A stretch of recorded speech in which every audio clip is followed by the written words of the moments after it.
Welcome back, everybody. It is the Awesemo.com Nhl Dfs strategy show. We've got 6 games to discuss for tonight. I'm Jake Hari. I'm joined by Saloon Cliffy, Michael Clifford. How you doing, man? Not too bad. Not too bad. Had a nice little weekend. Won a little bit of money. Playing NHL? Yeah, the sun was out, so I got to go. I'm starting to run outdoors more as opposed to just slamming a bunch of miles on the treadmill. So not bad all around. Sounds pretty good. How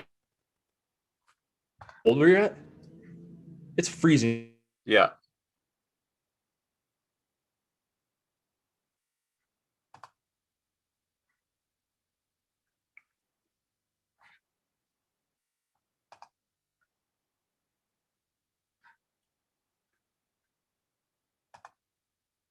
Okay. It seems Jake's guys, can you hear me?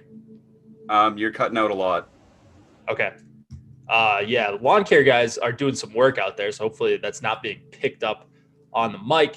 I'm just going to assume that we're still good to go and just go through this. But what are your initial thoughts on tonight's slate? The first thing that stuck out to me, obviously, is Boston. The big news yesterday for the trade deadline was Taylor Hall getting traded to the Bruins, and it looks like he's going to slot on the second power play unit to start. We'll talk about that game in a minute, but that intrigues me because, I think one of our subscribers brought it up in chat earlier today, the shiny new toy factor, right? Do people chase after Taylor Hall because, he's finally out of Buffalo and now he's in Boston and, he's in this matchup. Maybe he wants to stick it to his old team and all that.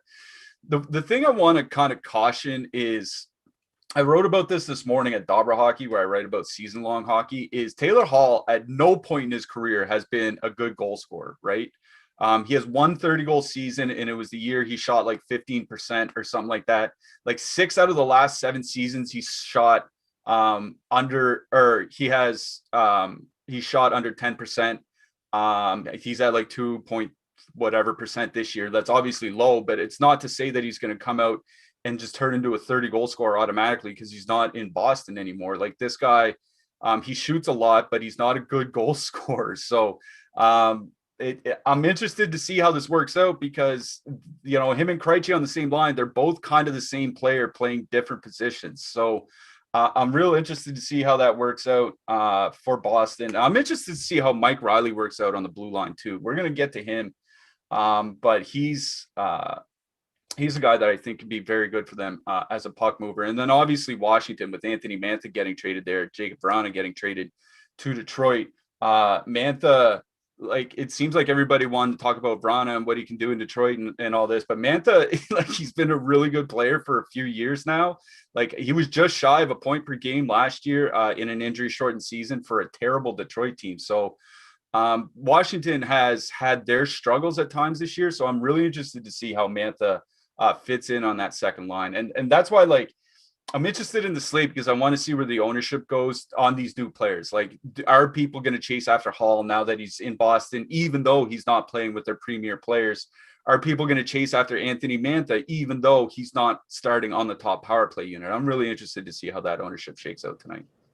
Yeah, a lot of fun yesterday, all day, a bunch of trades going on. I thought everything was over, and then we found out Mantha got traded to the Caps, which you were very excited about. A little swap for swap with your boy Vrana, my boy Mantha, your boy Mantha too. I think you've been a fan of his as well. Kind of done dirty as a lot of Detroit players have been under Jeff Blashill. So it sounds like that's not going to be happening for too much longer. They're going to can him after the season. Well, Steve Yzerman said at his GM presser that he's going to have a conversation with Jeff Blashill after the season, and Blashill's contract is up. So, like, when your GM comes out and he doesn't say, no, we're working on a contract, we love to keep Jeff around, all that. Instead, he's saying we'll have a conversation after the season. I don't think it bodes well for Jeff Blashill sticking around. And, like, he may be a very nice guy. I don't know him at all in his personal life. I just know he hasn't been a good coach for the Detroit Red Wings. And it's just not me saying that. I think you'd find every single one of their fans and even some of the beat writers would say the same thing. Yeah, and a lot of DFS players as well. You can lump in there. I've not really enjoyed his tenure so far with the Red Wings, so it might be coming to an end.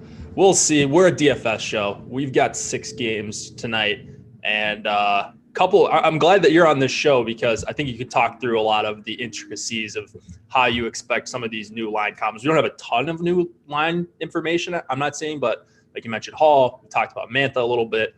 And there's a couple other guys where I'm interested to hear your thoughts about their new roles. You could probably hear that in the background, just right outside the window. So I'm just going to throw it over to you. Anything else you want to talk about to start this slate?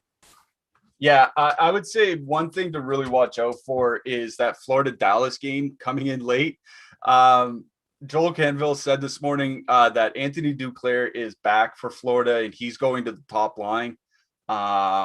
And Dallas, they said Alex Radulov is going to be out for a while, so at least we have some clarity there. But with Rope Hintz, he's a perennial game time decision. And with, Florida going 12-6, we don't have their full lines outside. Like, we can guess what their top 6 is probably going to be.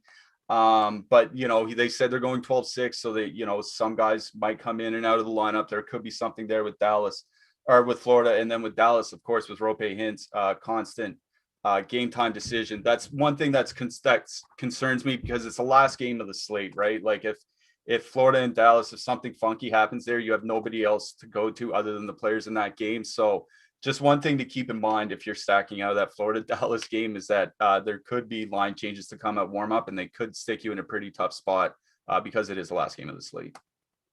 And then go ahead, keep going. No. And then I'm really interested in this Calgary-Toronto matchup. The reason I say that is because Calgary has kind of, they kind of jumbled their lines over the last couple of games, and they've stacked the top line.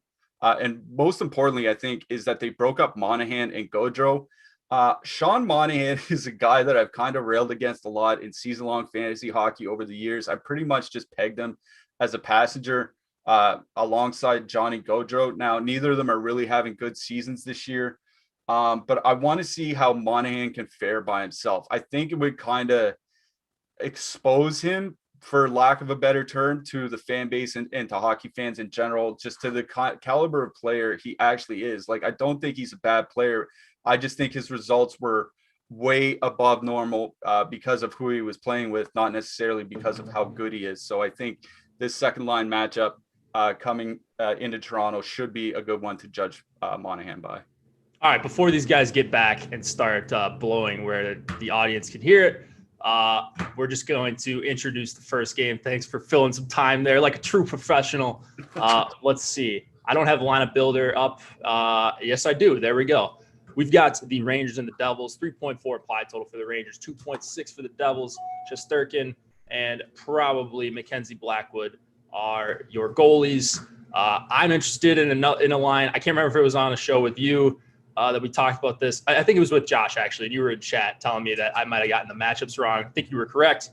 I like the Hughes line, but what do you like here? Big total for the Rangers. Yeah, so the first thing that jumped out to me in this game when I was looking through our ownership and top stacks and all that is the ownership on that Hughes line, because Hughes is what jumped out to me initially. That'd be Hughes, Kuokkanen, and Sharon Govich. The reason for that is they've been pretty good together this year. 3.6 expected goals for per 60, 1.4 expected goals against in about 80 minutes of ice time. That's not nothing. That's 6-7 games worth of ice time. And Hughes has had excellent underlying results this year. Like, if you look at his impacts by expected goals for and expected goals against, they're both one standard deviation above the league average, which means he's in a very small cadre of top play drivers so far this year. And, that bears out in the numbers that you see with Kuokkanen and Sharon Govich. The problem is that they'll be getting probably the second line from the Rangers, or a fair amount of the second line from the Rangers, because the top line with Wood and Bratt is probably going to go into the top line from the Rangers, because that is typically their shutdown line. The problem is that the Rangers second line has actually been a lot better than the Rangers top line, especially over the last month or so. So this could be a situation where they want to get Jack Hughes into a better matchup, but I think by accident they might end up putting him in a worse matchup. Now, when I say this, the big difference between Rangers 1 and Rangers 2 has been offensive play driving, not necessarily defensively. So the big difference between Rangers 1 and Rangers 2 has been in the offensive zone, not in the defensive zone. So while I think Hughes and company could struggle to control the puck at times this game because Strome and Panarin and Blackwell have been so good together, I still think that they can be had defensively, especially at their price. But, you know, at that price, 11.9, that's what's bringing them into range for so many people. We have them as the 7th highest owned line on the slate tonight, coming in over double their projected top 2 stack percentage. Like, that kind of leverage I really don't like, because if you're using that, because on a slate like tonight, there's, especially with Steven Stamkos out, there's really 2 spots to go if you're using that super cheap Devils line. That's Boston or Toronto. So I worry about duplicated lineups at that point as well. So honestly, I'm probably out on New Jersey altogether tonight. If anything, I'm going to be in more on the Rangers side. The Rangers have been top 10 by expected goals for, or top 3, sorry, by expected goals. No, sorry, let me get that right. Bottom 10 on the penalty kill, top 10 by PKTOI is what I meant to say. So that puts the Rangers power play in a better matchup for me. Have the top 3 Rangers by expected goals for per 60 over the last month are guys that typically play lower in the lineup. We're talking like Blackwell and Hedl and Gauthier and those guys. So I think you're fine to go with Rangers 3 in this matchup as well. And that's what I want to get across here, is that if there's a cheap line I get out of this game, it's probably Rangers 3 over Devils 1, just because I want to get that 1 or 2 or 3% Rangers line as opposed to the 10 or 12% Jack Hughes line. I don't like when my filler stacks are double digits. So for me, my focus in this game is going to be on Rangers 3, but I really do like some sort of Rangers power play stack just to take advantage of that weak Devils penalty kill. Yeah. I think you make good points there. I mean, Devils 1, they're not going to be like a sneaky play like maybe I thought they would be. They can be used as a filler stack a lot. So that's why we're seeing like the 10% ownership on them. And that's going to keep me off them, at least as not one of like my overall favorite stacks. I'm still going to have them in filler stacks with, you know, maybe the higher leveraged teams on the top stack tool. But I was looking to slam them earlier. Maybe not so much anymore seeing this ownership, unless it just falls off a cliff. I still think they're fine, but not going to be one of my top stacks overall. And then I'm not really that in love with the Rangers, despite the 3.4 implied total. Just like I'm going to some of these other teams, Capitals, Bruins, and so like the Leafs as well. And then I like actually kind of both sides of the last game that we're going to talk about as well. So, you know, got to have the 2.6 implied totals and fade the 3.4 implied totals is what I'm known for doing, I guess. But you make a good point about the Rangers power play. I think that's the best way to attack them, because neither of their lines, especially not the top line, has been especially good at 5-on-5 in terms of chance and shot generation. So it's keeping me off them a little bit as well. Any defensemen we need to point out here? Trouba, Miller, Fox. Those are the guys that get power play minutes on the Devils. Ty Smith, PK Subban. I've seen his minutes have been down quite a bit. And Will Butcher is also getting secondary power play time. Any of those guys stick out to you? I mean, Subban is a weird one because he got that gnarly injury in the last game, right? He took that skate blade to the thigh. Like, I guess he's fine. He's going to play. That just kind of worries me. It's just one of those, like, it's a fresh wound. Like, I just feel like that's something that can open, right? I know these people doesn't seem great. Yeah. I know they have doctors to take care of this, but just a giant gash on your thigh just seems bad for playing hockey. So Ty Smith is probably the guy I would go to on the Devils. He's been playing about 21-30 over his last 10. His problem is that he doesn't block or shoot much, so you really need point production for him to come through. So he's not a guy I would use in cash games or anything like that. But Ty Smith, I think for the Devils on the Rangers side, I would really try to get Fox in my PP stacks, especially where the Rangers prices have been starting to come down. Like Fox was a 7K defenseman recently. At least he's under 7K now. Yeah. So I would try to get the Fox in my power play stacks. If I can't, I'm perfectly fine going down and just using Trouba instead. All right, let's move it on to our next game here. Let me find where I'm at. All right, there we go. We have the Buffalo Sabres and the Boston Bruins. 2.0 implied total for the Sabres, 3.5 for the Bruins. Probably all mark against the Swayman, Jeremy Swayman. New addition. We talked about him a little bit. Taylor Hall, one of my favorite players. You called him David Krejci, if I remember correctly. I couldn't respond because these guys were doing some loud blowing outside my windows. I'm sure you guys are all having fun with that in chat. Yep, you are. But yeah, I think definitely 3 playable lines here for the Bruins going up against probably the worst team in the league in the Sabres. I mean, is there any resistance here that you're seeing on the Buffalo roster? Like, could you see this going a way that we're not expecting it to go? Yes, I do. Like it wasn't that long. Like it was 2 weeks ago. This was I think they played. It was a 3-2 game, like 2 or 3 weeks ago, and that was when Buffalo was probably playing worse than they are now. So yeah, there's always I'm just going through their prior games. Boston scored 3. Boston scored 4.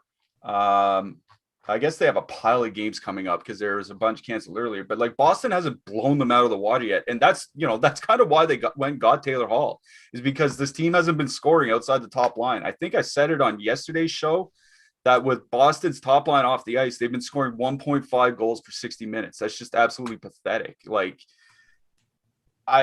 if the Boston top line can get shut down, then yeah, I can see Buffalo actually just straight up winning this game. But I'm not crazy. I'm not going in on the Sabres on this slate. I'm still out on Buffalo. I just like Victor Olofsson on the top line. Okay, that's fine. Like Victor Olofsson, Jeff Skinner seemed like good wingers, but Victor Olofsson, he couldn't drive a car, let alone drive the play. And Sam Reinhart hasn't been a center since junior. So like, how good can we possibly expect that line to be going up against the Boston top line? So no, I'm out. If anything, like it would be one-offs from the Sabre side. Like I'd have no problem one-offing like Dylan Cousins. Casey Middlestat jumped up to the top PP unit last game. So, if you want to use like a Middlestat one-off or something like that, that's fine.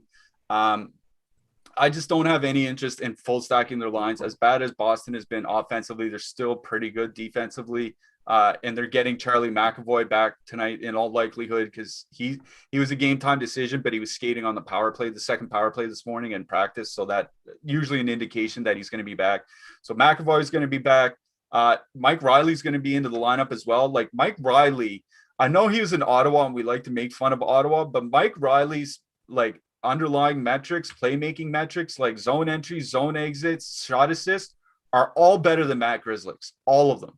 So like he could very well just step in and be Matt Grzelcyk.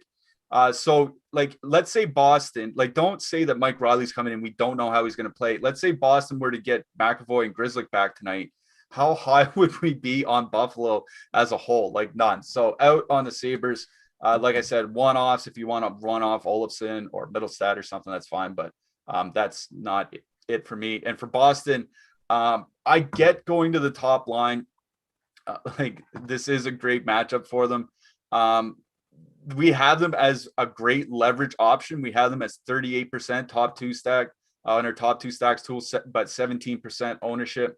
I'm probably going to be in on Boston tonight.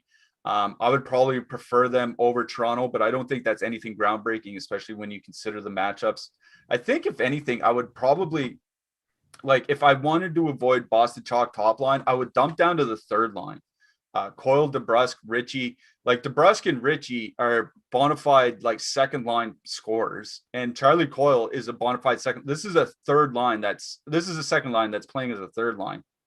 So if you need a cheap line to fit in with Toronto or something like that, I have no problem going all the way down to Boston 3. But I think I think I'm going to be in on Boston 1 heavy tonight. I just haven't made that final determination. It's just, I worry about ownership being a bit higher than the 17% that we're showing. Yeah, I think actually the thing that makes Boston 1, I think, a little bit difficult is actually Riley being power play 1 for 2,700, because it's like, all right, well, you want to play Boston 1, great. You've got 3 super expensive skaters. Then you've got to save some salary. What better way to save salary than with Mike Riley as their power play 1 guy? So I think what I'm probably going to do is, if Riley's popping, and he's going to be popping for us, he's got a 7.5 projection for what? Yeah, $2,700. Like, he's going to be one of the better value defensemen. I think I would only play him in Boston 1, and you just hope that he doesn't have like a big peripherals game and he gets there on assists with Boston 1. You can play McAvoy with Boston 2. Boston 2 is my highest exposed Boston lineup. Boston line tonight. Anything else in this one? No, that's probably it for me. If you want to counteract some of the Boston ownership, I don't mind going all mark in net. As scary as that sounds, he's a good goalie, I think. So I don't mind 7K all mark. All right, let's move it on to the next game. We've got Philadelphia and the Washington Capitals. 2.9 implied total for the Flyers, 3.5 for the Caps. Brian Elliott and Ilya Samsonov are your goalies. What are you drawn to here?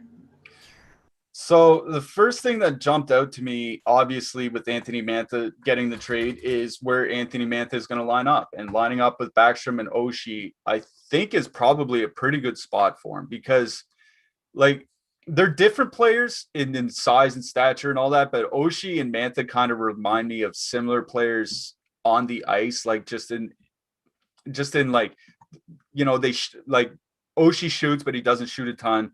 Mantha shoots a little bit more, but not as much this year. Both good playmakers, both good defensively. Like, that's just kind of the way that I see both players. And Nicholas Backstrom, obviously the playmaker between them. I think that's probably going to be a really good line from Washington. Here's my problem. My problem is Mantha's on the second power play unit. He won't be on the top unit with his line mates. And they're probably going to go into the Philly second and third lines, which, like, we know with Couturier's injury and the way that top line is played, you actually want that top line matchup going against Philadelphia these days. I was looking at Philly 1's numbers, like Van Riemsdyk, Farabee, and Couturier over the last month. 1.8 expected goals for, 2.5 expected goals against per 60, 42% expected goal share. That's just absolutely god awful. 5.3 goals against per 60 minutes. Ooh. That's a decent penalty kill. That's a terrible 5-on-5 line. So I would much prefer to go to Washington 1 and go right into the teeth of that Philly matchup. Like, I really think getting into that Couturier line, getting into that matchup is where you want to go here tonight. So Ovechkin, but the problem is the power play, right? Ovechkin doesn't play with Kuznetsov and Wilson on the first power play. He plays with them on the second power play. Wilson, at least, sorry. So you don't get perfect correlation, but honestly, I don't think you need perfect correlation against this Philly team. And like I said, I think that top line matchup is a fantastic matchup here tonight. It kind of goes both ways too. Like, I think Philly 1 is in a good matchup going up against Kuznetsov, Ovechkin, and Wilson. It's just, like I said, 1.8 expected goals for over the last month. That's just not good offensive play driving. The Philly 1's just not generating anything at all. I still kind of like them, especially where they're going to come in with so little ownership. We have them coming in at 2% ownership. That I think it makes some sense, especially if you're playing more than just one lineup or something. Even if you're playing 3, I think it might make some sense to get some Philly 1 in here tonight. We've talked a lot about how Washington's 5-on-5 numbers have taken, especially defensively, have taken a dive over the last 3 or 4 weeks, and they certainly have.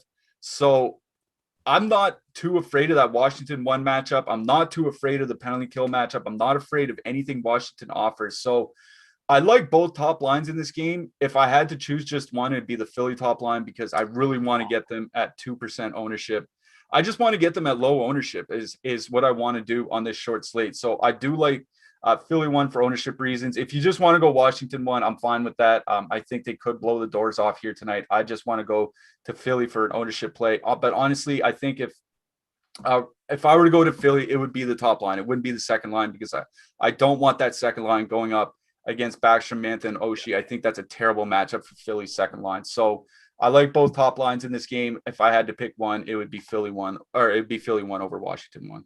Yeah, I'm not crazy about Philly 2. I think you make a good point just for ownership reasons on Philly 1. They haven't been great. I actually did the same thing today. I looked up, I think, the last 10 or 15 games for Philadelphia 1, and it was pretty ugly. But, ownership is a thing. The Caps have struggled at 5-on-5, full power play correlation. So you got to like that. If you look at the top stacks tool, you won't be turned off by Philadelphia 1 if you had any interest at all. They've got about 3 times the chance of being a top 2 stack as their current ownership share right now. So looking pretty good from just a raw data perspective. Whatever you think of Couturier right now, he's probably still playing hurt. And so that's dragging this line down a little bit, but we've seen him have multiple goal games since this injury situation started. What about on the blue line? Are these guys just add-ons with stacks for the Flyers or for the Caps? Carlson, Schultz, Gostisbehere, Provorov? Well, I mean, you definitely want to correlate with your stacks. I think someone like Eric Gustafsson was traded. Whether or not he would have been in the lineup or not is a different question. But Gustafsson had been eating a lot of PP2 minutes. Now they had Provorov on the PP2, I believe, and as the lone defenseman.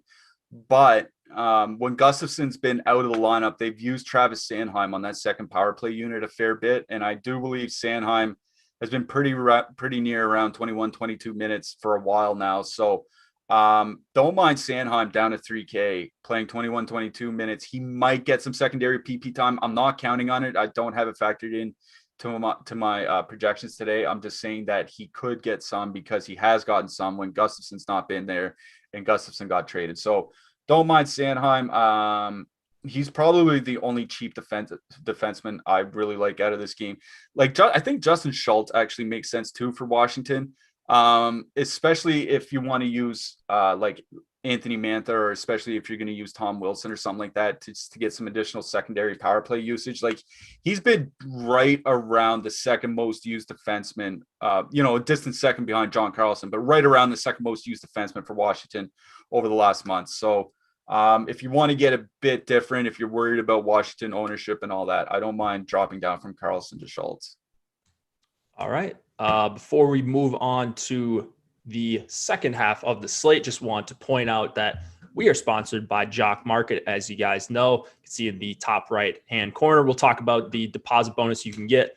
But if you haven't gone and played over at Jock Market so far, it's basically fantasy sports and the stock market combined. So you can buy and sell shares of players in real time. As you guys know, you can sell your shares at the end of the night. You can hold, you can buy more. It's all based on your own analysis. So it's an app. Just download it and use the Awesemo exclusive promo code Awesemo NHL20. And when you do that, you get up to a $20 bonus on your first deposit. If you want to learn a little bit more about the scoring, if you're looking to play some Jock Market NHL, they do have it's essentially kind of the same scoring as what you're used to on some other sites that we talk about. They've got bonuses for 3+ blocks, 3+ points. But one thing they do have as well is they've got points for hits. So I can't remember who it was the other night. One of the beat writers for one of the guys I was playing had like 7 hits. And I made the joke like, oh, do you get any points for that on Draftkings or Fanduel or whatever? Well, on Jock Market, you actually do. So if you like hits, if you like some gritty play, Jock Market is your place to play NHL. They got PGA and a bunch of other sports over there as well if you guys want to check out the scoring. So once again, promo code Awesemo NHL20. That's going to get you a free $20 when you sign up over there. Might as well take advantage. I mean, if you're looking for another site, some of the other sites, they've had smaller contests recently as other sports have started up. So might as well look to get some more action down, go play over on Jock Market because you get free stuff when you sign up through us. It's easy. Let's go to the Flames and the Maple Leafs. 2.5 implied total for the Flames. 3.4 for the Leafs. It is going to be Markstrom and David Riddick, I believe. When I type these goalies in, I type the goalies in manually for the projections each morning, and I thought I messed things up because I had Riddick starting for the Leafs, but I forgot. He did get traded to them, right? I'm not just making this up. Yeah, no, he got traded there and he skated there this morning. They just haven't announced which goalie it is yet. Okay. Well, I've got him in right now. Leafs on a back-to-back. Terry and I talked a little bit about the Leafs yesterday on the show against Montreal. Tough loss in Montreal. Now they're back home against the lowly Flames, whose lines are all screwed up, as you're going to talk about a little bit off the top of the show. But now we got more viewers, so you could talk about it again. Matthews is going to score tonight. I mean, is he going to score 1? Is he going to score 3? That's always the question with him. Pretty decent ownership because you've got Boston on the slate. We talked about the Caps. They're going to be pretty popular as well. But what are you doing with Matthews tonight? Yeah, we have Matthews in at 17.3% right now. I got to think that comes up because he was like mid-20s last night on a bigger slate. So like I got to think he probably comes in at like, 25% or higher. But even still at 25% on his 6-game slate, that's still good ownership for Matthews. When he scored yesterday, that's all I could think about was, is this goal 1 of 1 or is this goal 1 of 3? Yep. He's just automatic. It's just every night. Like, it's crazy. And if he hadn't got hurt, he probably would have scored 50 goals this year. It's just absolutely crazy what he's doing. Now, when we talk about Toronto 1, something I've talked about on shows before, and I think it's worth mentioning again for people that might just be getting into NHL over the last month or so. Toronto 1 started the season with Joe Thornton on the top line, and then after a month or so, I think he got hurt. They moved him off the top line, and then they just never put him back. It's a pretty stark change between when Thornton's on with him and without. With Joe Thornton, the Toronto top line generates 3.2 expected goals for per 60 minutes, which is like, that's amazing. Like, that's an incredible number in and of itself. But without Joe Thornton, that number climbs to 4.2 expected goals per 60 minutes when you have just any random player besides Joe Thornton on the ice. Like, it's just, or 4.2 actual goals per 60 minutes. Sorry. Like, it's just absolutely insane what they do without Joe Thornton. Like, they just play at such a higher pace. And when you talk about playing 23 or 24 minutes pretty regularly, like Austin Matthews, there aren't nights where he comes in at like 16 minutes or something like that. It just doesn't happen. So like, you're going to get your minutes from him. And that's probably the upside to using him here tonight, is that you're going to get your 23 minutes. The problem is like, it's kind of a bad matchup, right? Like, that new Calgary top line concerns me a little bit because Lindholm, Gaudreau, and Tkachuk, to me, looks like it should at least be a good defensive line. Like, Gaudreau's not good defensively, but Tkachuk and Lindholm are, and Gaudreau can certainly help them possess the puck. So, like, I shouldn't say I worry. I don't worry about any matchup Toronto 1 is going into, but it is a bit of a tougher matchup. What I want to point out is the matchup Toronto 2 is going into. Tavares, Mikheyev, and Hyman, like, they've looked good since Billy Nylander's been out. Like, I think, Mikheyev is who he is, but I think Hyman has definitely shown he can play on either line in the top 6. And he's just a really good player. And when you look at their probable matchup, Sean Monahan, Dylan Dubé, Andrew Mangiapane, like, okay, Mangiapane's a good two-way winger, but Sean Monahan is atrocious defensively. Dylan Dubé is atrocious defensively. They're both really bad defensive players. So I think it's a great, great matchup for that Toronto second line. So, like, if you're really worried about Toronto 1 in their ownership, because, we do have them relatively high owned, the third highest owned line. And I think that eventually does come up a little bit. If you're worried about ownership, I have no problem dumping down to Toronto 2.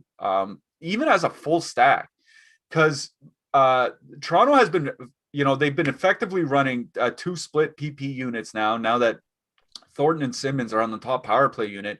They're effectively just running 2 even units. It doesn't, one unit will get 1 minute, the other unit will get a minute.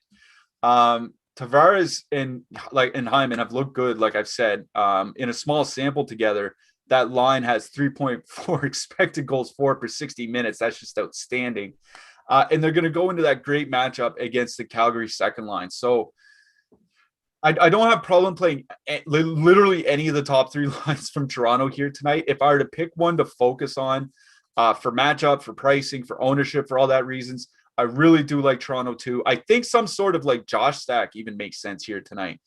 If you still want to use Toronto 1, like I have no problem doing something like Matthews plus the second line plus Spezza plus Riley or something like that. You know what I mean?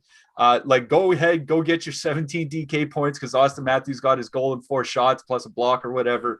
And then throw him on with the second line. Like I think even something like that's fine. I really, really, really like the matchup for Toronto second line here tonight.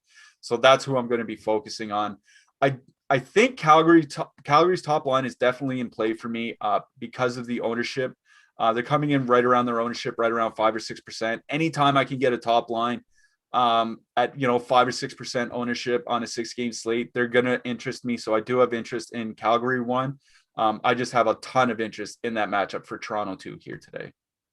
Yeah, I think definitely a lot to like on the Toronto side. For me, Matthews, it's kind of a running joke at this point. But if you look at his game logs, I think he's scored in 7 out of 8 games. He's got a couple multi-goal games in there, as he always does. So don't tilt your face off when he scores early. It's probably going to happen if you don't have him. I'll have my 15-20% Toronto 1 stacks. I think they are up there as arguably the best stack on the slate. Maybe not as amazing of a spot as Boston, but they've been playing better offensively, at least this top line, than Boston has for a while. So they definitely got that going for them. I agree with you on the Toronto 1 ownership. That'll probably come up a touch. I think Galchenyuk's might stay like in the low double digits or maybe even single digits, even if Matthews is like 25-30%. Because people love to one-off him. It's hard to do that with just projections without doing some manual or ownership projections without some manual intervention. But just know that Matthews himself might be a little bit higher. Marner might come in a little bit higher, but the full stack itself is going to be reasonably owned, I think, at least. I like to call in Toronto 2 as well. I just love stacking against the Flames. Like, I don't think they're any good. I don't think they're good at 5-on-5. I mean, they have combos that have been good, like Backlund with Mangiapane has been a really good duo. Even with Lucic, like Lindholm and Kachuk have been okay, but they like to put Dubé on there. Now with Gaudreau, I guess you could at least make a case of stacking Calgary 1. They're fully correlated and they're going to be, 5, 6, 7% ownership, I think, at most. And this is about the lowest price we've seen these 3 guys pretty much the entire season. So if you want to go to Calgary 1, I'm certainly not going to call you a fish for it or anything, plus Geo. Toronto's just a pretty good defensive team right now is the problem I'm having with getting to Calgary. Morgan Riley's only going to be a add-on in Toronto 1 stacks for me. I think he's just not putting up like the shot attempt rates I would like to see for 5,600 for me to use him by himself, where in previous seasons I have been doing that a little bit. I'd rather use Muzzin by himself at 5,100. But that's really all I've got in this game. Anything else we're forgetting before moving on? I mean, I just want to mention the Calgary power play. Last game, they went to Calgary 1 plus Giordano and Rasmus Anderson top power play. And then second unit was Calgary 2 plus Michael Backlund and Noah Hannafin. So at the least, it brings somebody like Noah Hannafin into play for us because I think Calgary 1 and Calgary 2 could end up splitting some minutes. So that's just one guy. Like if you want a super cheap defenseman that you need to use on the blue line, Hannafin, 3,300 for Calgary. Don't mind him. All right, let's go to the Lightning and the Preds. 3.1 implied total for the Lightning, 2.4 for the Preds. Vasilevsky and probably Saros going for Nashville. This one, man, these last 2, they've got low totals. I think there are quite a few things to like in both of these games. Maybe I'm wrong here, but you've got just a great team in Tampa. No Stamkos, obviously no Kucherov, at least for the near future. It sounds like he's eyeing a return at some point this season or maybe during the postseason that they're a lock to make. But, you don't have like the huge names. You got Point Palat and Tyler Johnson on line 1, Cirelli with Killorn, and I'm seeing Matthew Joseph. Tampa 3, arguably the best third line in the NHL, probably the best third line in the NHL. They had a huge performance last week that we had been waiting on. I had been waiting on the entire season. And, so I think people know that they're one of the best lines. They're going to be almost 5% ownership, which is pretty high for a line that's listed as the third. And then you've got a low total for the Preds, but really cheap skaters. So this one's tricky for me. What are you thinking here? Yeah, I don't. Where are you getting Tampa lines? Because they didn't skate yesterday, and Point Sorelli Palat was the line in their last game. Point Sorelli Palat. I think so. We're probably just getting from what they did to start last game.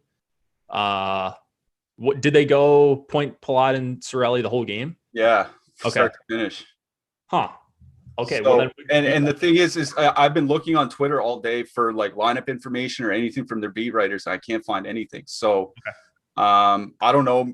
Maybe if anybody else has seen something different, let us know in YouTube chat. But I've been looking and I haven't been able to find anything. So I'm just going off what they went last game.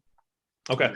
So is that a big upgrade for you, Sorelli, instead of Tyler Johnson up there? Yeah, exactly. That's why I kind of wanted to point it out, is because it makes a big difference. With Tyler Johnson there, I probably would have no interest. With Anthony Sorelli there, they honestly shoot up near the top of the charts for lines that I'd want to use tonight. Anthony Sorelli, not a great offensive player, but he's an elite defensive player, and he's decent enough offensively. Like, he's average offensively and elite defensively. And a player like that, all he does is make sure that the puck gets out of your zone quickly and back into the offensive zone. Like, even if he doesn't score, he can do a lot of things that will help other people score. So I just really, really like that Tampa top line here tonight. The problem is like, this is a late game and we don't have lineups, right? So if you go with Palat, Sorelli, and Point, you're going to have to use a double center with Point and Sorelli. And then one of them might end up on a different line. So that's kind of the worry about using Tampa Bay's top line here tonight. So that's why, like, if you want to play it safe, I would like Point and Palat are almost certainly going to play together. So if you just want to use the two of them, that's fine. What I want to mention is Victor Hedman is the most expensive defenseman on the slate at $7K, but Mikhail Sergachev joined the top power play unit in the last game, and he's $2,000 cheaper on DraftKings. So that's something to point out for your Tampa Bay power play stacks, like Point, Palat, Killorn, Hedman, and Sergachev. Looks like it's going to be the new top power play unit. So what that would tell me is somebody like Ryan McDonough has more value now, because he's probably going to get some secondary power play minutes. So don't mind McDonough. Honestly, though, I think, like, I want to play Point, Palat, Sorelli. I'm really going to be looking for news really right up until lock, because I don't want to have a double center situation is what I'm worried about. So they're my favorite line out of this game. I'm just going to keep looking for more information to see, exactly what it's going to be. On the Nashville side, like, there's not really a matchup that would scare me for Tampa Bay, assuming Sorelli's on the top line for Nashville, because Nashville will send out, that Granlund line against Point, Palat, and Sorelli. And then that leaves Arvidsson and company up against the depth. And Arvidsson, Johansson, and Grimaldi have just been great. Grimaldi and Arvidsson over the last month have combined for 1.75 expected goals per 60 minutes, which works out to about, 0.88 per player, which would put them, I think, in the top 10% of the league each. So, like, wow. Arvidsson and Grimaldi have been great together over the last month. Like, Ryan Johansson has looked fine. That line is super cheap together. The problem is the ownership. We have them coming in at 10%, about triple their top stacks. So I would say, like, you need to find a way to get different. Like, you probably just can't slam Toronto 1, Nashville 1, and then walk away. You'll probably get way too many duplications. So Nashville 1 is is a line that I would use if I was, if I was Rangers power play stacking, if I was Washington power play stacking, if I was Philly power play stacking or something like that. One of the off stacks, not Toronto, not Boston. Right. This is kind of where I would use Nashville in the top line of Johansson, Grimaldi, and Arvidsson. That's probably where I stand right now. I like both top lines because I think they're both in matchups. But the problem with Tampa's top line is we're just not confirmed with Cirelli on the top line, so it's really hard to play him. I mean, for me as like a tournament player and knowing that we're not going to know this prior to lock, like what you just said there, and I didn't catch it, but that's why we got you on the show, is like I would definitely just go with Point and Cirelli and Palat and just, adjust from there. I don't think it's a line that I'm going to have, 30% of, but we're showing some popularity on Tampa Bay 1 right now with Johnson up there. And if that's what everybody else has, I just want to go the other way and take a chance. Like you still could get there with Cirelli, or you could always swap off and just go Point Palat if you're not comfortable playing Tyler Johnson. So that's how I'm going to make my lineups. Maybe the lineup sites will adjust. But if you want to make that change on Fantasy Cruncher, I would suggest doing that. I think it's a risk worth taking with at least some of your lineups on Tampa 1, especially getting the Granlund, Yarncroc, and Cunnin line, which has not been good defensively. So I really like the matchup for Tampa 1. I'm actually glad to hear that there's a chance that Tyler Johnson's not going to be on that line. So give me some Tampa 1. And then, just really cheap Nashville 1, but the ownership's the problem. I've been doing some 5-man power play stacks. This season I've been working that more and more in.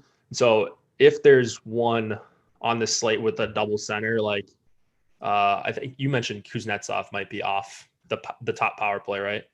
Yeah, but I here you keep talking. I'll go double check that. Yeah, so let's say Kuznetsov and Backstrom are both on the top power play, and you really like the Caps. Like if you go just full Caps power play 1, and you needed a cheap 2-man with wingers or like a wing and utility, I would go like Arvidsson, Grimaldi, like 5-2-1. Like it's MLB season, 5-2-1. But I do like that kind of stack. So I think you can do some weird stuff and get like the guys that you would expect to score the goals should this line score them.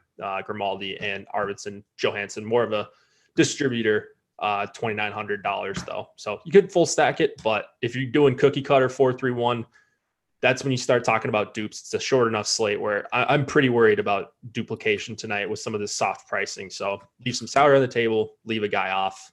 You guys have heard me talk about it a bunch, but just got to be a little bit aware of what you're doing if you just throw in the 3-man Nashville 1 stack, because it is a tough matchup going into Tampa Bay, even without some of their star players. Their defensemen are rock solid here. And then you've got a couple big defensemen that we can play here. Hedman and Yossi, those are my 2 highest owned defensemen. Those are, I believe, the 2 highest owned defensemen in our ownership projections.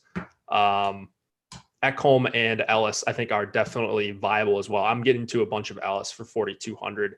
And you mentioned Sergachev as well, 5K for him, moving up to that top power play unit potentially. That is a big boost for him. Anyone else in this game we need to talk about? No, I think that's pretty much it. Like I would mention Eric Chernak. He's been pretty consistently playing, 21, 22 minutes since he came back. So don't mind Chernak for super cheap if you need some money. All right. Before we move it on to the next game, I'm going to ask all 73 of you, 74, 75, whatever it is, if you could. And if you're listening to this on podcast, we've got all of our podcasts coming up on the channel, Apple Podcasts, Spreaker, Spotify, wherever, Castbox, wherever you listen to podcasts. We're there for all of our strategy shows, bunch of stuff being refreshed on the feed every day. But we need you to subscribe to the channel. That's the number one way you can help us out for free. If you're not ready to get a premium subscription, subscribing to the channel is the best way you can help us. And it'll hopefully help you know when we go live. If you hit the notification bell, that'll come right to your phone or right to your browser. If you turn on notifications when Awesemo.com is live, not only me and Cliffy, but all of our PGA and MMA and NFL when that's in season. We've just got shows pretty much all day. We've got a split show coming on after this with NBA and NBA and MLB, and then we've got a couple hours of MLB coming on tonight. Same thing with NBA. So we've got you covered for everything. Only is going to help you if you subscribe and hit the notification bell. Free content for today. I didn't mention this just yet, I don't think, but we do have NHL projections if you want to check those out. It's a model that Alex and I made together, mostly Alex. So it's really good data. And then I just kind of maintain it every day. NHL projections are free for anyone today. MLB top stacks as well. If you're playing MLB tonight, keep an eye out for the rain delays or weather delays. It was snowing here earlier. So I don't even know why these guys were doing lawn care work out here. Got to talk to my parents about that, I guess. But there's been some nasty weather beats that we've seen last night. I got bit by one, but Top Stacks is free today for MLB. So go try that out if you're hand building or if you're using an optimizer. Very, very useful tool. Pretty much everyone's favorite tool for a variety of different sports. And then NBA projections. So go check those out. Those are free. No charge to try those out. And if you want to subscribe to a package, premium pass, and you got any questions, feel free to hit Cliffy or I up and we can help you. All right, last game of the night. Low total, but I think a pretty fun one, at least for me. 2.8 implied total for the Panthers, 2.6 for the Stars. Chris Driedger and Anton Khudobin are your goalies. No real changes that I'm seeing on the Stars side. On the Panthers, Anthony Duclair is going to be in, and he's going to be on the top line, at least to start with. You've seen him start there and end up on the fourth line in the second period. I'm just going with Duclair. He's going to play the whole game on line one. That line's been amazing at generating chances. It's really Barkov and Verhaeghe and whoever's been there. They've just been unreal at creating chances at 5-on-5. But they're going to get the Faxa Cogliano-Como matchup. So fighting fire with fire here. These two teams played, I think, last weekend. And the Barkov line was fine, but do you think they'll be able to generate some chances against this Faxa line tonight? So here's the thing. It's a terrible matchup. Like you mentioned, like Faxa's line is one of the best shutdown lines in hockey. And we're not just saying that just to, kind of put the fear of God into people. Like they're legitimately a great shutdown line. And the other problem is Florida's power play is absolutely cratered. Like, remember earlier in the season, it was absolutely nuclear. They're scoring, I think it was near 20 goals per 60 minutes on the power play, like through the first 3 or 4 weeks or something like that. It was beyond insane. The problem is it's fallen all the way down to 5.1 expected goals and goals for over the last 3 to 4 weeks. Like, that's not good, and Dallas has typically had a good penalty kill this year. So I can't get on board with Florida. I just can't do it. Like, I know people are excited to play with Duclair back, and like Dallas has shown some cracks at times, but like I said, going into Faxa is a terrible matchup, and Dallas's PK has been good, and Florida's power play has just cratered. Like, I think there are enough reasons to get away from Florida here. Like, I'll be off Florida, I think, almost entirely here tonight. Dallas 1 is one of my favorite lines on the entire slate. The big reason for that, I'm speaking Hintz, Pavelski, and Robertson. The biggest reason for that is they're all power play 1 now. Robertson jumped up to power play 1 last game, while John Klingberg got kicked off and pushed down to power play 2. So Dallas's entire top line is on the top power play now. Full power play correlation. Last game of the night, people don't want to play Rope Hintz. I really like the Dallas top line here tonight. They're one of my favorite lines on the slate. So I'm out on Florida 1, in on Dallas 1. If anything, I wouldn't mind some Florida 3 as a little filler stack. Frankie Vatrano got some top power play minutes last game, so maybe he can do a little bit of damage. Like Noel Acciari, he's fine as a third line winger, or a third line center. Sorry, so I don't mind a little 2-man like Vatrano and Acciari or something like that. If you wanted, for your more expensive Toronto and Washington stacks. But for me, this game is all about the Dallas top line with Miro Heiskanen on the blue line. Fair enough. I will say these two teams just played. It was the 10th. What was that? 3 days ago. So yeah, this weekend. And Faxa hard matched Barkov, Verhaeghe, and it was Mason Marchment, who's down on the third line that you like. But the Barkov line did have 21 shot attempts. They had 9 scoring chances. They had 3 high danger chances. So even in a I think it's weird to say. I think that the Barkov-Verhaeghe duo is pretty much matchup proof. That being said, it is maybe the worst matchup in the NHL. So I am not scared off Florida. I am a little bit surprised at Barkov's ownership. I thought it would be like maybe 2%, but he's at almost 7%. I'm still comfortable with that. Maybe some people aren't on the Duclair being in the lineup or being on the top line. So I'm going to have definitely more than the field on Florida 1. I'm gonna tame myself. I'm not gonna have 10x the field on them. I might have 3 or 4x the field, especially in MME. So not a priority play, but definitely not kicking them out of my pool.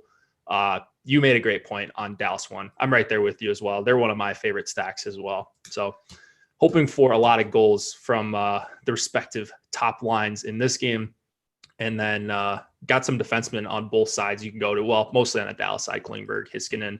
I don't know what I want to do with the Panthers. Yandel's playing 13 minutes a night, and he stinks, but he is on the top power play. So, do what you want with him, I suppose. Do you have a hat trick pick for tonight before we get out of here? Yeah, I will say Joe Pavelski.